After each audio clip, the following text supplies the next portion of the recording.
right, welcome into Paradise, Surviving Paradise, the podcast that takes a sometimes serious, oftentimes humorous look at the claim by Jehovah's Witness leadership that they are living in a modern day spiritual paradise. I'm your host here, Stacy Bauman, former elder, ministerial servant, and a little guy raised as a witness in the 70s and 80s. As I do, trigger warnings everywhere. Everybody's on a different path, journey, hopefully out of Jehovah's Witnesses. That's my hope, at least. Everything here is meant to help, heal, create some humor. There's sarcasm. There's all sorts of fun. There's a lot of tears sometimes. Please note, nothing said here is ever meant to offend anyone. Our journeys are so different, even as they're similar. Well, I hope that you have all given serious thought to how Jehovah made it rain this week, and each of us is still breathing. With that confirmation, I hope you were able to access the website run by the governing body of Jehovah's Witnesses and set up your reoccurring payments to them, as we were encouraged to do by future King Priest Stephen Lett during the August 2025 JW broadcast. We covered part 1 last week. You might be in a developing country, but look, you sisters can wear pants and you don't even have to count your field service time anymore. So if you could, just please log on to the website and set up a monthly reoccurring payment.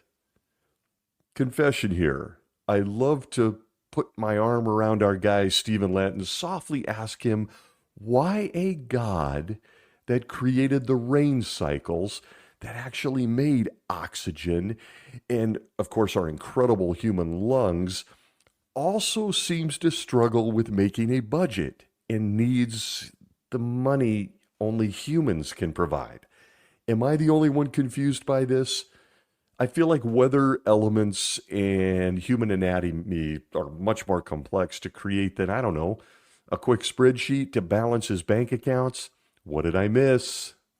Jehovah made DNA in the atom, but he always seems to need human cash. Who wants to tell Stephen? Who wants to tell him how this message is landing? If you missed the first 16 to 18 minutes of this week's broadcast, last week's I should say, I strongly recommend watching it. The governing body would like you to set up reoccurring payments based on what Jehovah does.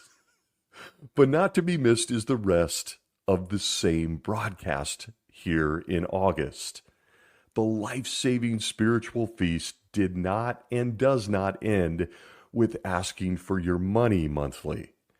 It ironically continues with more counsel and might I say subtle tidbits that make you question those first 16 to 18 minutes we've covered, hosted by King Lett.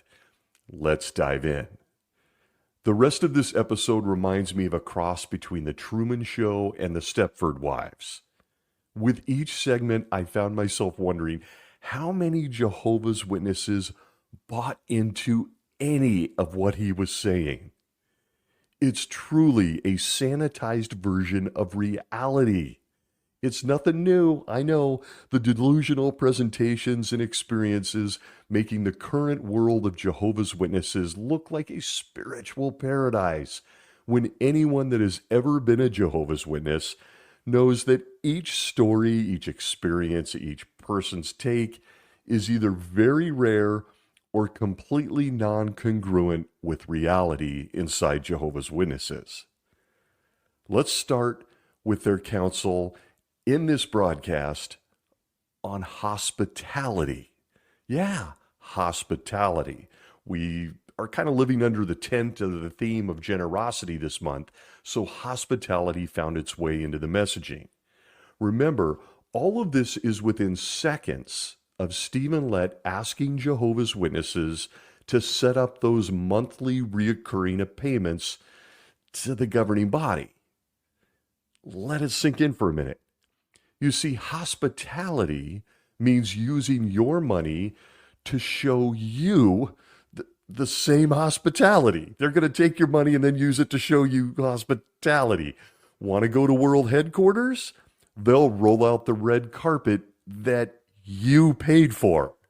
Want to visit the ancient Israel Museum and talk to Bethelites pretending to be first century Christians and answer your questions like, how many times a day did you have to dig a hole? You know?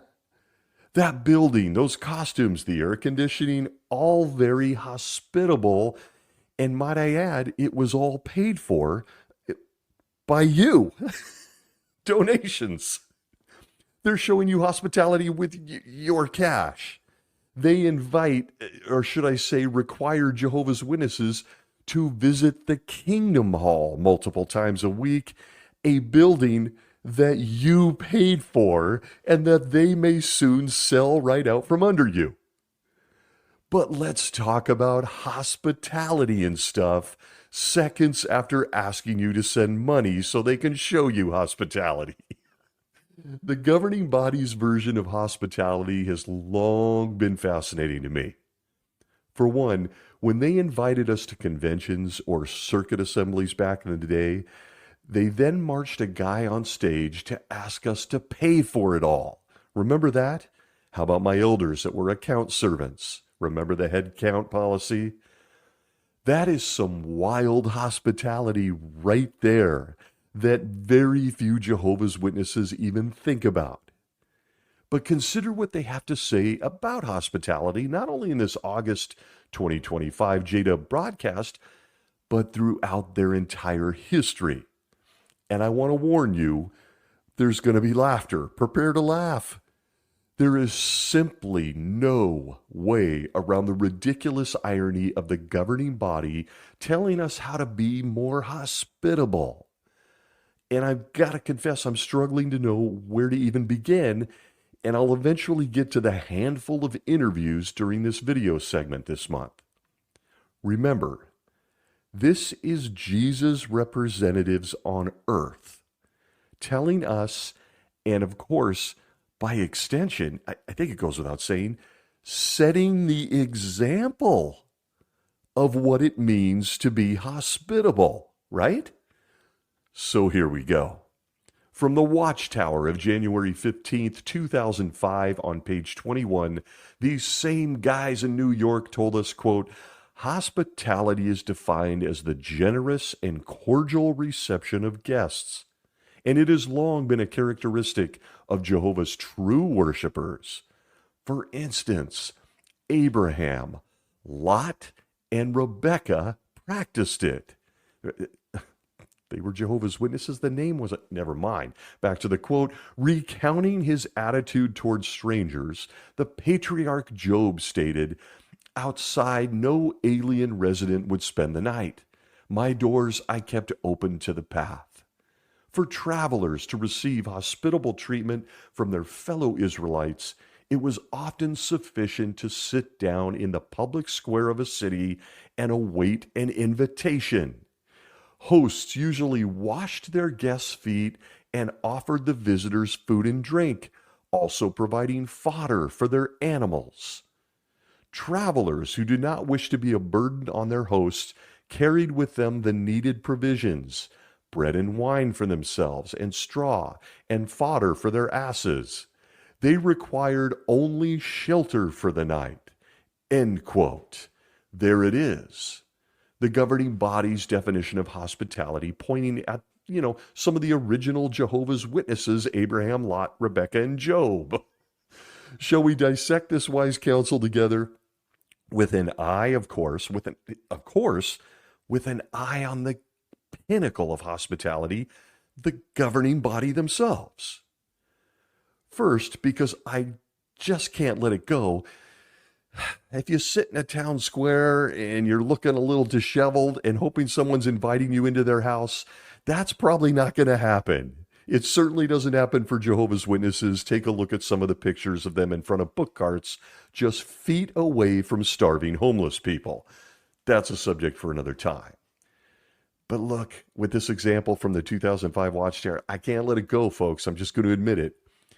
And wouldn't you know it, they mentioned Lot as someone who was hospitable and that we should emulate. And they point us, of course, to Genesis chapter 19 in this Watchtower reference I just read to you. And I guess my only question here is there time for them to remove this paragraph from the 2005 Watchtower? Are they sure? Are they sure they want to talk about Lot from Genesis chapter 19 and point to him as a hospitable guy? We should be like him? Extending a place to stay for strangers and stuff? First, is this something that the governing body would actually do at world headquarters? If a couple of strangers just walked up to the front gate needing a place to stay, would they let them in? Give them shelter, food, fodder for their asses? I'll stop. I mean, really? Would the governing body set the tone on hospitality from their own paragraph in the Watchtower?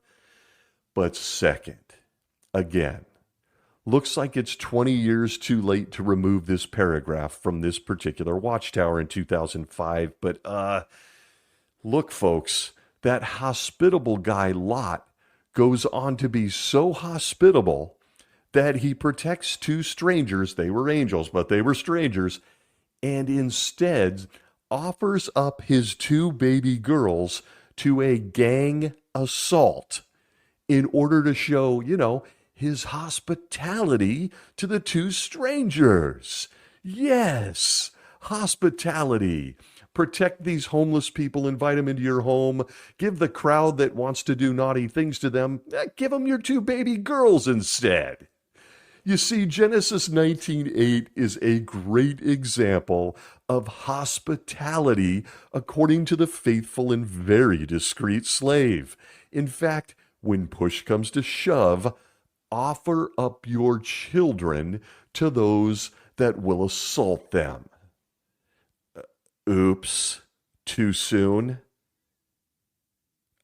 I want to laugh, but for obvious reasons, we all know the governing body actually still practices this form of what they call hospitality by leaving children unprotected in their houses, the kingdom hall, the congregation. But be like Lot. What an example of hospitality with the two angels.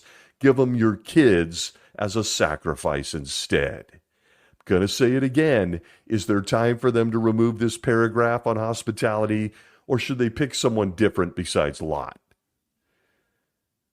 But this reference continues with all things hospitality. And it says total strangers sat in the town square waiting for invites. In a twist of fate, Jehovah's Witnesses still do this.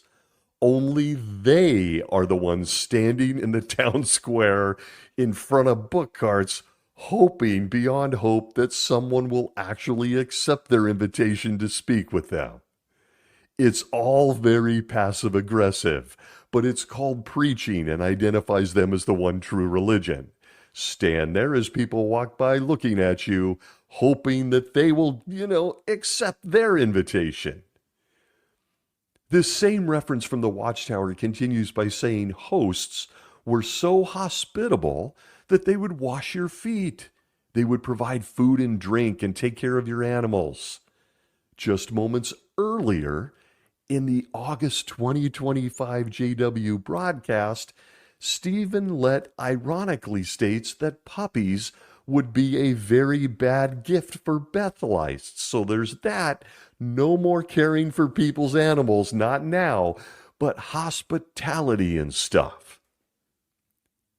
My favorite part of this particular reference, working well with this month's JW broadcast messaging, tells us that travelers didn't want to be a burden on their hosts, so would come up with their own food. They just needed a place to safely sleep. Do I even need to say it? Do I even need to go there?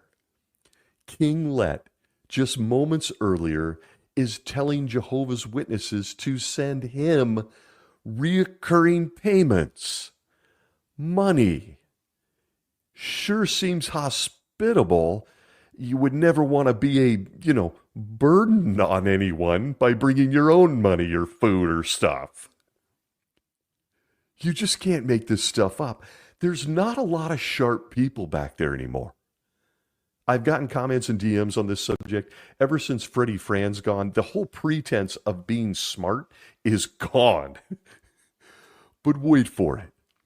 In this same January 1st, 2005 Watchtower on hospitality, page 22, it says the following, quote, "The time was coming, however, when evangelizers on the move would have to provide for themselves and cover their own expenses." End quote. January 1st, 2005 Watchtower. Really?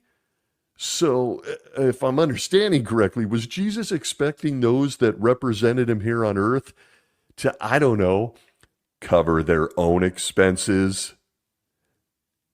It's their magazine, not mine.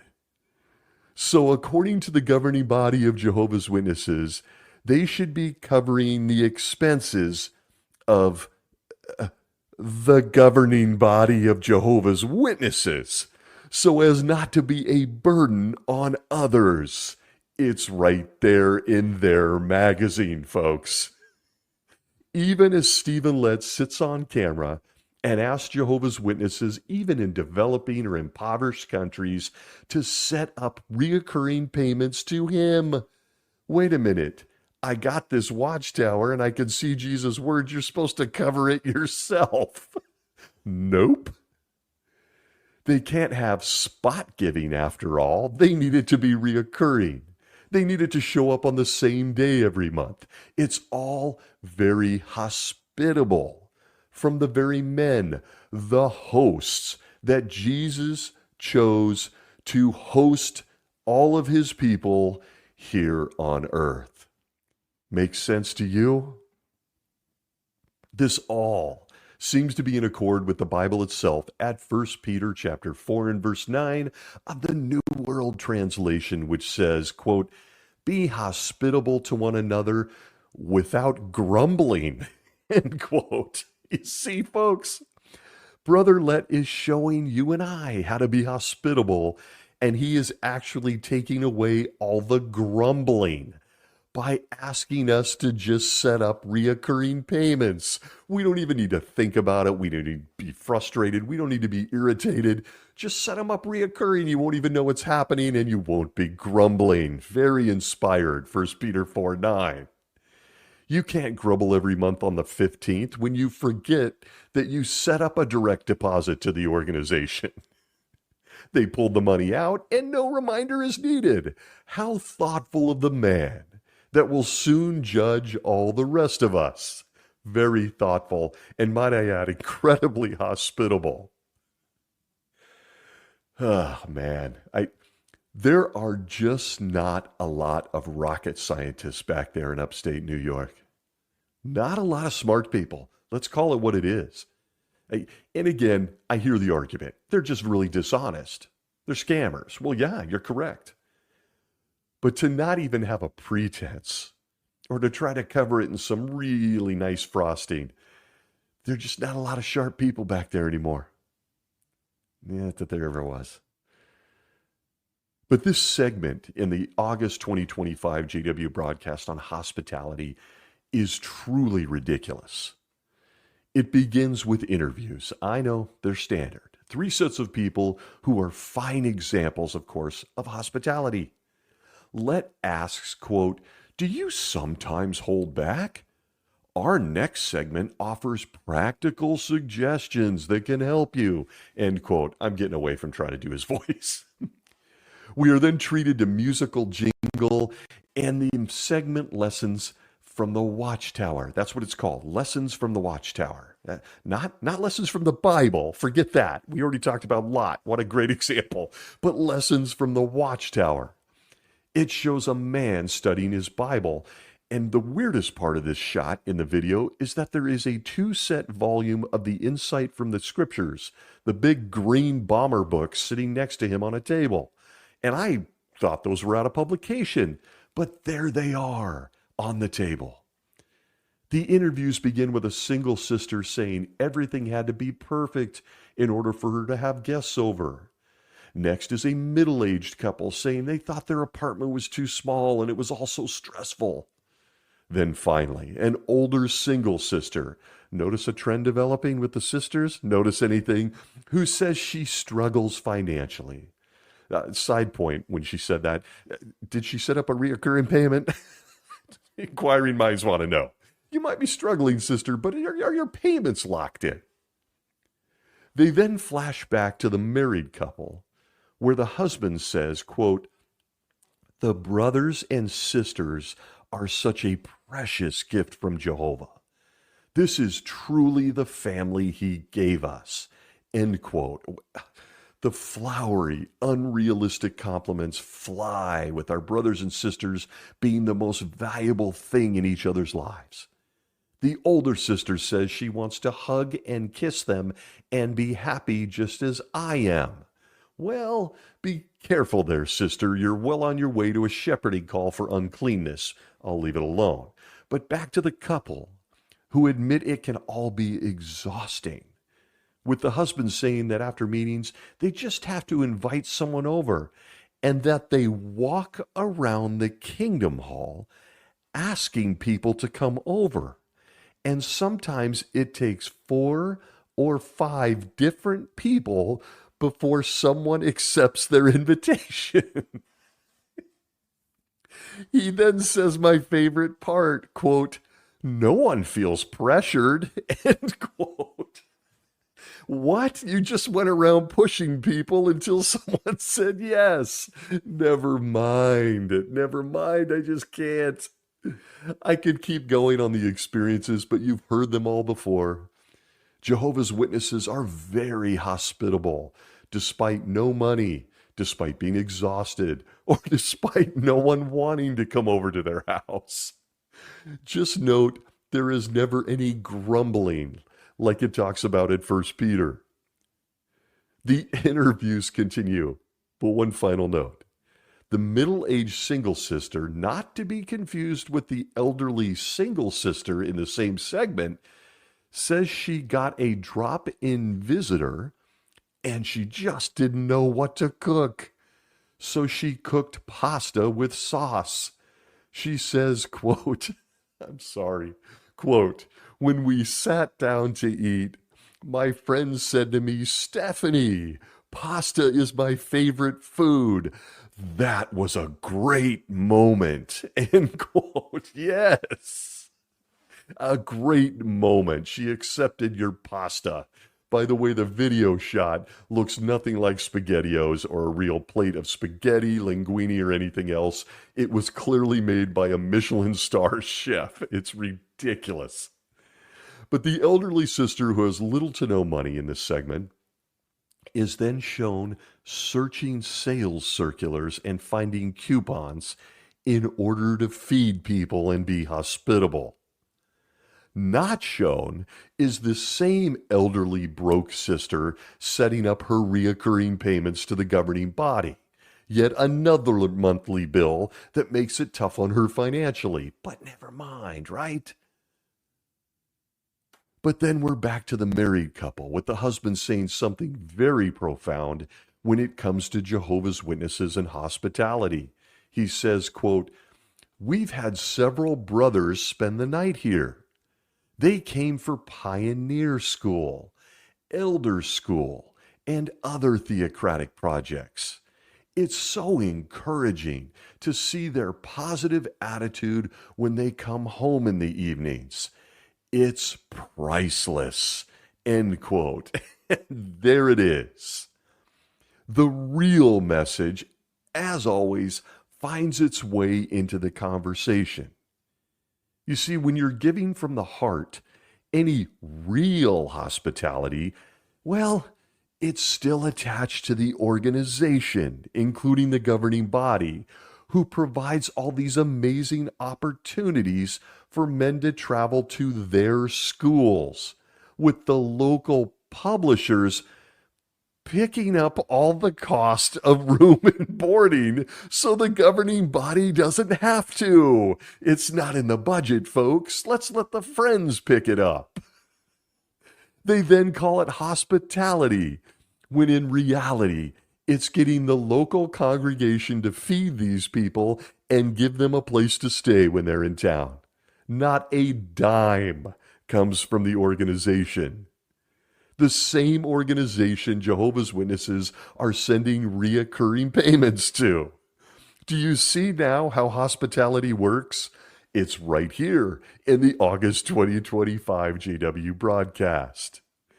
It's all very, very hospitable. And according to this brother, indeed, it truly is priceless. It then shows the couple moving out of their second bedroom, which was an office, so they can put in an air mattress. Never once do we see, I should say, these people saying, quote, wait a minute here, wait a minute. Isn't the governing body requiring them to be at this school? Can't they put them up for a night or two? Nope, you never see that because of hospitality and stuff. The same hospitable people are sending monthly payments to them. All of this made me think of a certain hero of mine. You might remember him. Yeah, he finds his way in just like he does in the organization. It's my guy, Noah. Is this why Noah had no luck saving a single life outside of his immediate family back there? Did he lack hospitality on the ark? I mean, who wouldn't want to cuddle with a couple of porcupines? And, near that pile of elephant shit. Maybe this explains why no one got on the ark. I'm sure it wasn't the smell, but hospitality and stuff. There it is. And look, there are some wonderful, kind, giving Jehovah's Witnesses. Make no mistake of this, there are. Really good people who are truly hospitable. But it's because of them, their character. But none of them are on the governing body. And this is a really loaded subject. Why? This subject of hospitality coming from their mouths in this episode? Because it isn't true. This just isn't true. Those wonderful, hospitable people, I'm going to bluntly say, are usually of the minority. Why do I say that? My God, people used to groan about taking the Sunday guest speaker out to lunch after the meeting. It was a fight to find someone to do it back in my day. I don't know if your congregation did the same, but it was done by book study. The guest speaker come, a book study was assigned to be hospitable because you have to be told to be hospitable. And then everyone would look the other way when they found out somebody's got to take the speaker out Sunday for lunch.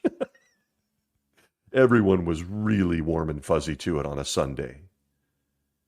They love to push that they care for the downtrodden, the needy, the hurting. And I'm here saying it's a lie. Yeah, it's a lie. It's a broad brush statement, but be real. Hospitality was usually limited to people Jehovah's Witnesses were close friends with within the congregation. They might throw a get-together at the local park where everyone else can come, but not at our house. No way. Not here in the U.S., at least. There were dozens and dozens of people that would get overlooked and forgotten all the time in every congregation I've ever been in. Don't even get me started on how the elderly can be completely forgotten or neglected. Don't get me started on the single parents. Or how about just single people in general? But not according to the governing body. From the Watchtower of July 15th, 1991, page 19, and I'm going to say, please brace yourself for an all-time great spiritual nugget and paragraph. They told us this, quote, usually, we know those to whom we can kindly extend hospitality. Perhaps we notice that a spiritual sister is dejected. Her marriage mate may be an unbeliever or even a disfellowshipped person. What an opportunity to show kindness by inviting her to enjoy spiritual fellowship and a meal with our family from time to time. Though we may not spread a banquet, surely our family will find joy in showing kindness to such a sister. and she will undoubtedly express her gratitude for this orally or in a kind note of thanks, end quote. Okay, let's just address the elephant in the room from this paragraph, that she will express her gratitude for this orally. This sister should never, and I mean ever, express her gratitude orally to anyone. Am I right? Please don't express your gratitude orally. Did you mean verbally? Never mind. She should express her gratitude orally. And I'm here to tell you, sister, do not be trying to show your thanks orally to anyone, okay? Is there time for the faithful and discreet, very discreet slave to remove this sentence? Can they pull this from the July 15th, 1991 Watchtower? Go look at it. Seeing is believing. I mean, come on. They don't even want married people showing their gratitude to each other orally in the privacy of their own bedrooms. But now they're encouraging a single sister to show her gratitude orally? Come on now. I really enjoyed that pasta. Allow me to show my gratitude. Okay, I'll get it together. I'm sorry, this is an old-timer. It's entered my Hall of Fame. Encouraging a single sister to show appreciation orally. We've gotten it out of the way. It's an all-time horrific paragraph. If you'd like to see it, July 15th, 1991, page 19. Tack it to a wall. It's really something. And for those undergoing a judicial meeting for showing appreciation orally, married or unmarried, pull out this paragraph.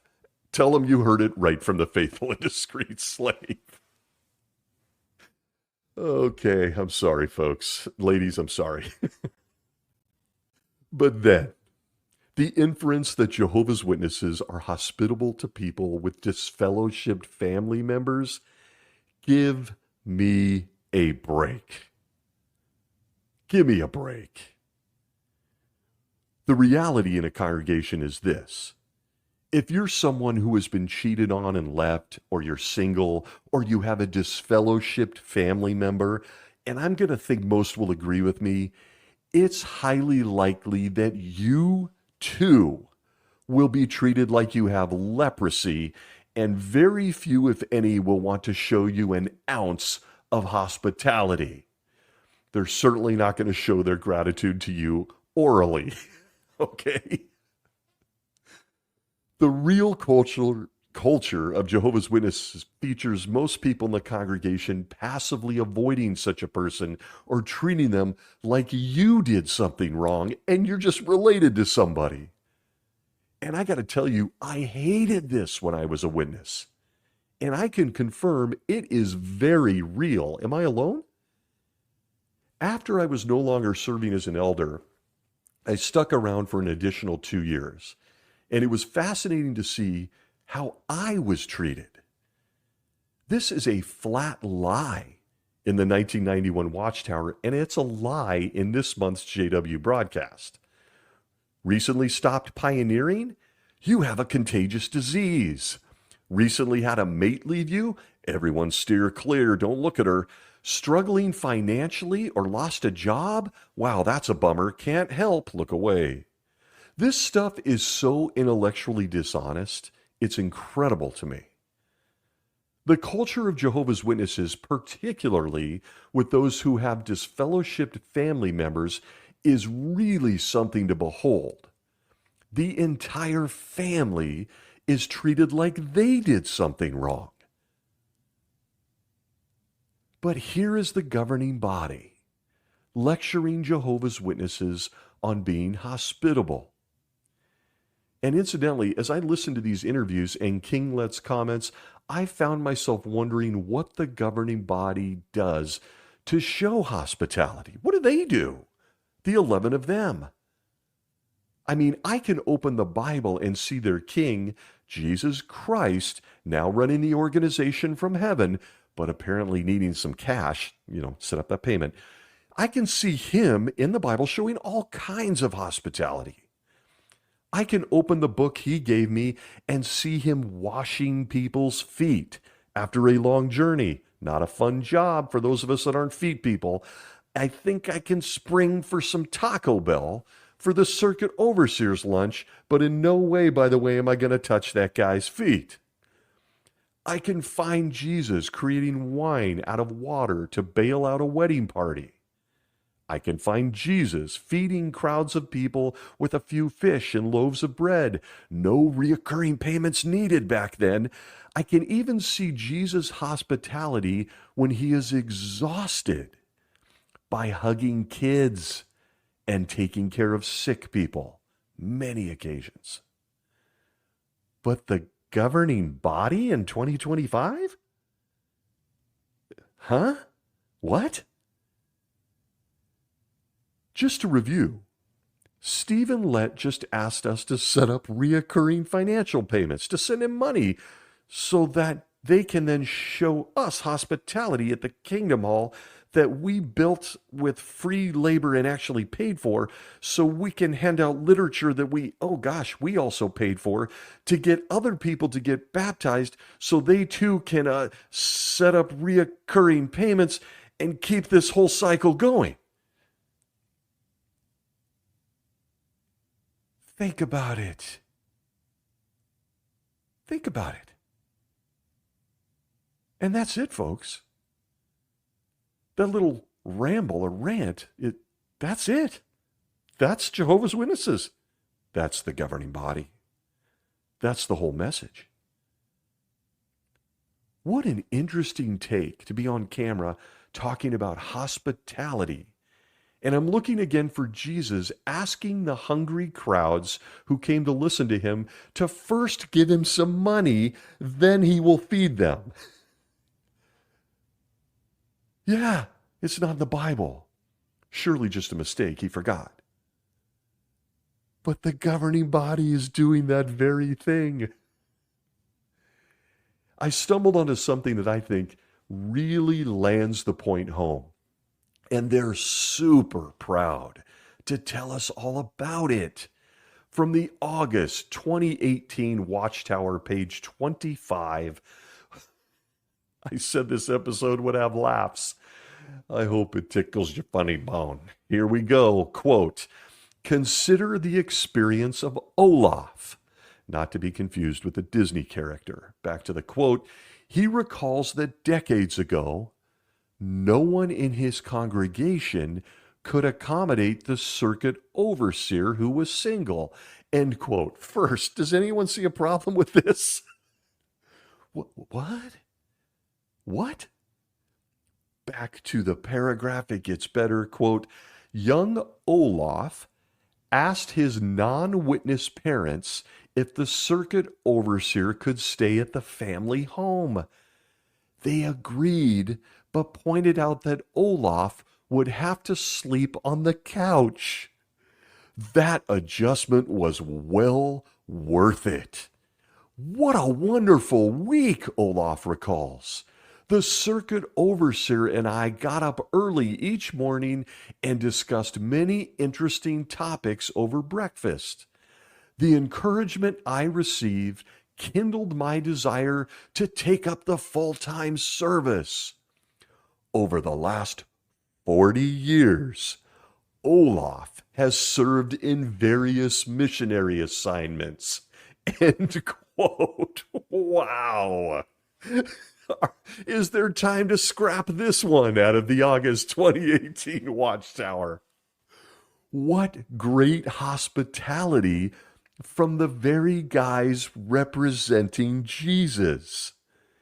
In 2018, they couldn't wait to tell the universe that despite you and I sending them our money, they couldn't even show hospitality to their full-time servants. They had circuit overseers couch surfing to survive. Couch surfing. And not just couch surfing, but couch surfing at worldly people's homes. Did you catch that? What? What a fantastic witness to this couple that had to take care of the Jehovah's Witness circuit overseer by letting him sleep on their couch. Can you imagine that conversation in the home? Something like this. Wait. Our son Olaf and his congregation can't even put this guy up for a night or two. Well, I guess those of us that are doomed to die at Armageddon can at least let him crash on the couch for a couple of nights. I can't believe this stuff. You can't make it up. And this experience that I just told you about, you can read with your own eyes. It's on an article on hospitality. And as I sat here, admittedly laughing, rereading, laughing and laughing some more, I found myself guessing that Olaf's parents pass by the book carts all the time now and think, damn, they couldn't even give one of their circuit overseers a couch to sleep on. But at least Olaf was inspired into, not being more hospitable, but into full-time service for 40 years and undoubtedly looks forward to his non-witness parents being destroyed at Armageddon or maybe resurrected, who knows? Yeah. Hell, looks like they're going to resurrection. There are going to be some really awkward conversations over fruit salads in the future paradise. Real awkward. And as I read this experience and I watched the August 2025 JW broadcast on all things hospitality, is now a good time, and am I the only one, that found himself reviewing Jesus' illustration of the Good Samaritan and how he paid for the wounded Jew found in the ditch and dying. He paid for his care. He paid for his lodging and medicine. Even as the Jews and their leaders walked by his body, leaving him wounded in a ditch. How can we apply this here? Governing body, care to comment? Who are you in this illustration? And who are Olaf's worldly parents? Is this the same Jesus asking for reoccurring payments this month? They don't even understand childlike parables and stories. They put it to print. We had a circuit overseer couch surfing at a worldly person's house.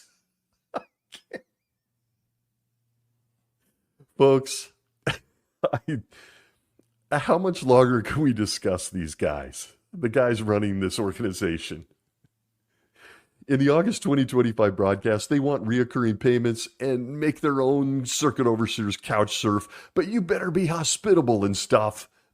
What do we expect from a corporation, a business entity masquerading as a religious organization? What do we expect? That's what they are.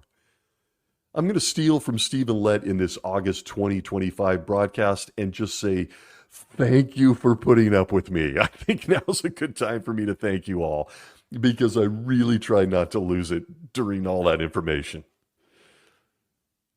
This little episode of JW Broadcasting continues with the story of a South American family where the father is murdered. I mentioned it briefly last episode, but his daughters still make the convention and were sure to give their talk at the Kingdom Hall the very night after he was killed.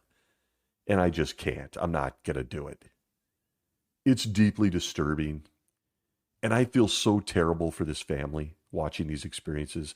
I can't do this any justice other than to say this organization is deeply disturbing. If you're a witness watching this on the broadcast and you're not finding yourself very uncomfortable, I just want to put my arms around you and ask you to seek help. This is terrible. To leverage such a tragedy among the millions of tragedies Jehovah's Witnesses deal with, it's just disgusting. It's disgusting.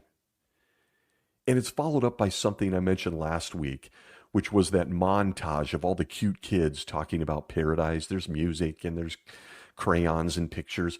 See last week if you're interested in my twisted take on them continuing to leverage kids. I really think this was trying to make Stephen Lett look better after his former comments, and I just despise all of it. We'll move along. The episode then features Stephen Lett introducing a new series, Light from Heaven, for JW Broadcasting. It's called, wait for it, Dig for Treasures. And the first episode is a deep dive on the book of Hosea. For anyone familiar with this, this, if you've read the Bible and you're familiar with Hosea, it's an interesting book. Allow me to provide a bit of a preview and somewhat of a summary. It features two brothers talking to each other about how to find treasure in a book about Jehovah requiring his prophet to marry a woman that had been out whoring it up. And no, I'm not kidding. But be assured there is a lot of treasure here. The brother says to start by grabbing your Bible. Oh, wait. I'm watching the video here. No, he doesn't say that. He says to watch a video made by them. And it will, quote, most importantly, show how it connects to God's kingdom, end quote. Wait a minute. We're digging for treasure in the Bible. Should I have one handy? No, watch the video. They show us chapter 1, verse 2, where Jehovah makes Hosea marry a prostitute. They then try to imagine, it's so funny, I'm going to try not, folks. They try to imagine how Hosea must have felt about having to marry a whore, dissecting his emotions and asking deep questions, all while Brother Jones from Albuquerque, wearing a costume, stares into the camera. You see, he's pretending to be Hosea. You don't need the Bible, watch the video. You've got this deer in a headlight stare from Hosea as two voiceovers are guys trying to figure out how he felt about being married to a slut. I made it easy for them by saying out loud, hey, fellas, just go marry an OnlyFans model. But no one was listening. They then show her, Gomer, the loose wife, walking around with her illegitimate children, with Hosea watching on and smiling as the brothers voices over questions like this, quote, when did he find out she was pregnant? How did he feel taking care of these children? End quote. But my favorite was when one of the brothers says, quote, there are so many questions we could ask to make the account feel real. End quote. Indeed there is. You want to make this feel real? Isn't it already real? Freudian slip there. Is he saying that it doesn't feel real to him when he reads in the Bible? Despite that reality, that none of this really does feel real. It feels kind of like a story. I mean, do they even remotely consider this as just a fable written by Jewish? Nah, nope. They go on to twist themselves in knots to explain the story of Hosea as being real. They admit being asked by outsiders that they've been asked why God would do this to Hosea. Yeah, damn good question, by the way. But they then go on to explain that the entire God is an allegory for Jehovah's own relationship with Israel. You see, Israel too acts like a whore with the other nations and breaks all their laws. Again, we see... Again, we can go back to him saying there are many things that they can do as readers to make this seem real, which I just found very ironic. Even as they then go on to admit that it isn't real. You explain it to me. It's all an allegory. We want to make it feel real, even though it really isn't real. What was their first clue, by the way? Oh, I don't know. Maybe it was this from Hosea chapter 3 and verse 1 of the New World Translation, which provides the answers to all the questions they just told us are buried treasure in this new fancy Dig for Treasure segment on JW Broadcasting. The verse gives it all away. Quote, "Then Jehovah said to me, go once again, love the woman who is loved by another man and is committing adultery, just as Jehovah loves the people of Israel while they turn to other gods and love raisin cakes." End quote. Aside from the suspicion that many Jehovah's Witness literalists then stopped eating Raisin Bran and no doubt lit their boxes of cereal on fire since they're demonized, the answer is right there, folks. It's in the first verse. I didn't even have to dig for any of this buried treasure. The answer to the whole story of Hosea, Gomer, and why he's marrying her is right there in the story. I didn't need the governing body's video. I didn't need the August 2025 JDub broadcast. I didn't even need a watchtower. The answer was right there the whole time. It's in chapter 3, verse 1 of the Bible. I'm looking forward to more segments of Dig for Treasures, even as the treasure is laying there in plain sight, sitting on the table. I just, wow. But my favorite part of this story was them saying that Hosea didn't just accept Gomer back from her whorish ways, but that he loved her, showing that Jehovah loves those that come back to him. We are treated to this costumed brother and costumed sister hugging, and with Hosea sporting perma-smile throughout this entire video, even as Gomer walks around getting knocked up by other men and gives birth to other men's babies. And yes, I immediately noted that this would never happen in a congregation of Jehovah's Witnesses in 2025. With Hosea being devastated and Gomer never being able to live down her reputation. I've seen this same scenario in real life, folks. It doesn't really work this way. But it's not about us. It's about Jehovah. How he wants us to have a loving relationship with everyone.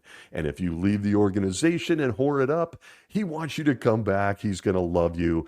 Just the rest of us really won't. You've got kind of a stain on your shirt. Then one of the brothers in this segment says, quote, "What a glimpse into Jehovah's personality, the God of loyal love," end quote. Well, wait a minute, two voiceover brothers and Bob from Albuquerque playing Hosea. Wait a minute. I guess these two brothers didn't actually read the Bible book of Hosea. Maybe that's why they didn't want us to read it either. They wanted us to watch their video. For example, did they read Hosea chapter 2, verses 10 through 12 of the New World Translation? Because the same God they're praising with all his loyal love also said this to Hosea, quote, "Now I will expose her private parts in full view of her passionate lovers, and no men will rescue her out of my hand. I will put an end to all her joy, and I will ruin her vines and her fig trees, and the wild animals of the field will devour them." End quote. Yes, loyal love for Gomer.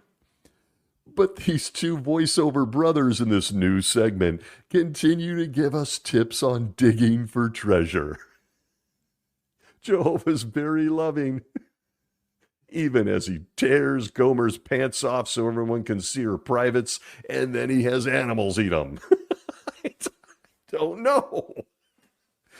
They say in this segment to make it personal when reading the Bible and point to suggestions in the Watchtower magazine. It's only natural. They go on a tangent about loyalty and tell us not to be mechanical, but to love our mates, brothers and sisters. And they address those that have been reinstated, but are still walking around with guilt.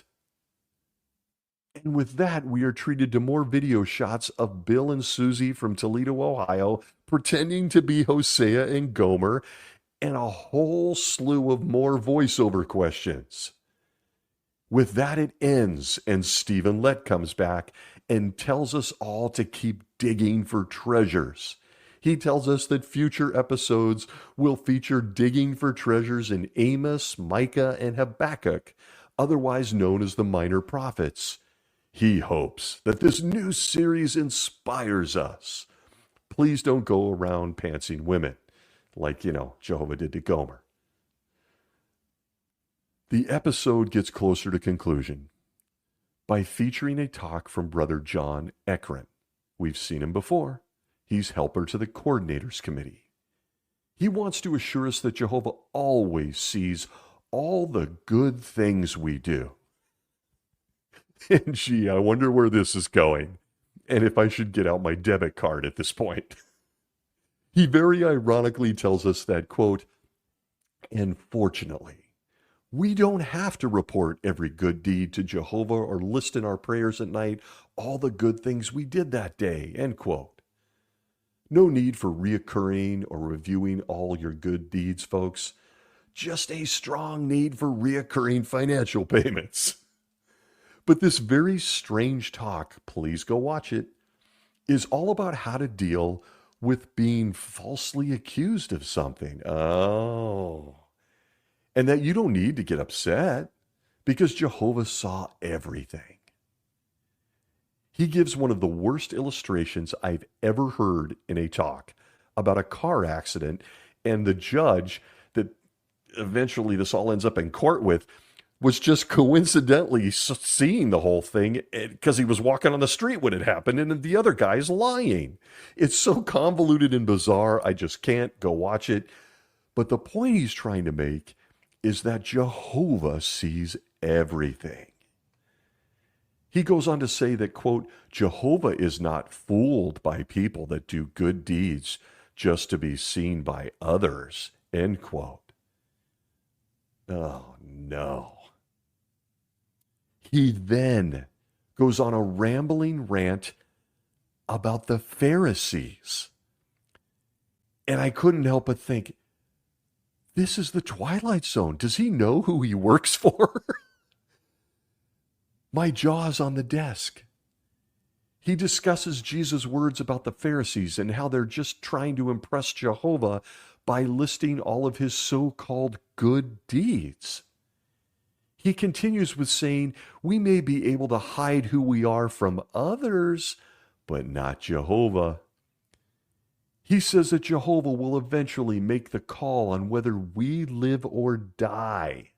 No, I'm not kidding. Then says how comforting that is, that Jehovah will make that call. What happened to Jesus? I thought he was doing all this judging stuff. Do you need a couple Bible verses that tell us that? Never mind, Brother Eckren and the guys he works for. As I listened to his talk, I got the feeling, and this is just my gut. You can call me on this, but bookmark this. I got the feeling they're laying the groundwork for something. I really do. I think they're laying the groundwork for something. Remember I said this. I just got a gut feeling.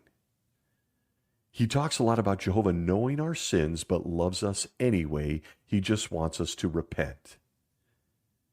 I feel like something's coming, folks. Annual meeting's right around the corner. Something's coming. This talk was calculated. We'll leave it there and revisit it. Should I be right? Maybe I'll be wrong. With that, in this J-Dub broadcast, we're introduced to this month's music video, and it's dedicated to the sisters. Isn't that nice? It starts with a sister being locked in prison. We see older sisters on Zoom calls. We see single moms, pioneer sisters facing barking dogs. There is lots of diversity in walks of life and ages as the singer of the video belts out, quote, "We see you, sisters," end quote. With my favorite video shot from this segment being a bunch of elders' wives waiting in the Kingdom Hall with their elder husbands behind them. They can be seen in the back room of the Kingdom Hall having an elders meeting. And they show all the elders' wives. They're all sitting around, such spiritual comfort, laughing and giggling together, having a great old time.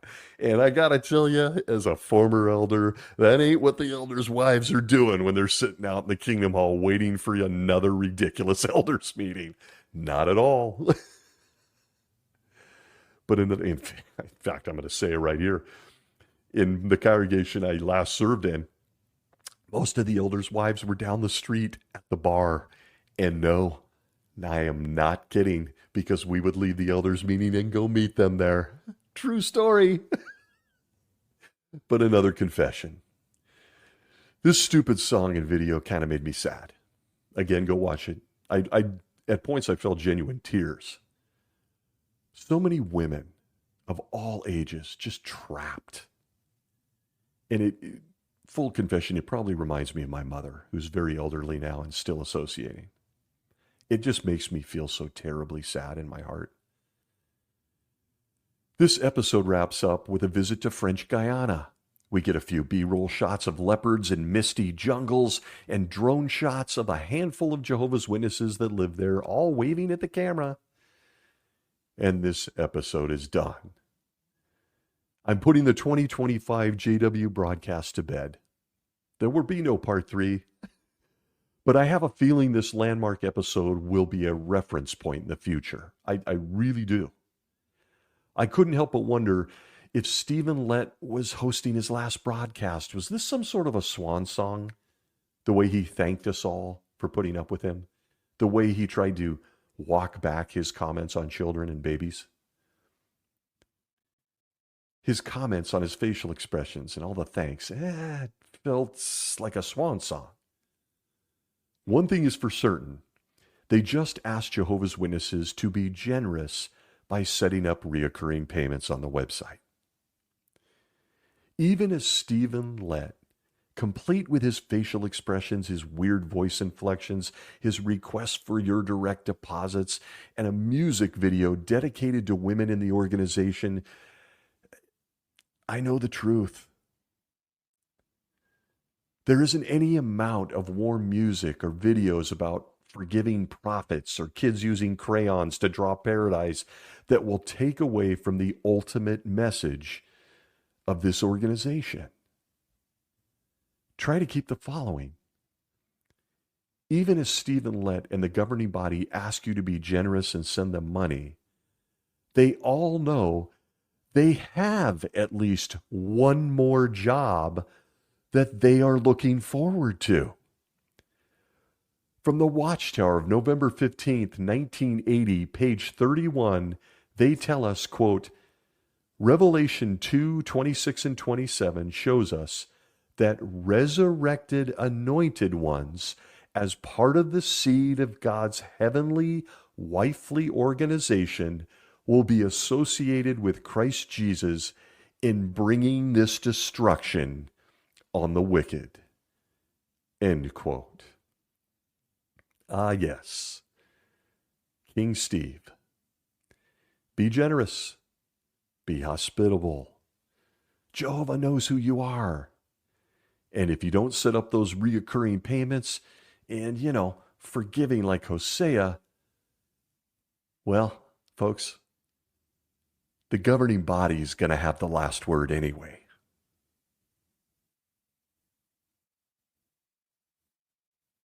I want to thank you for joining me this week. Quick PSA, I will be traveling next week, no episode, but I look forward to seeing you all in a couple more weeks. Wherever you may be, guard your debit cards and be well.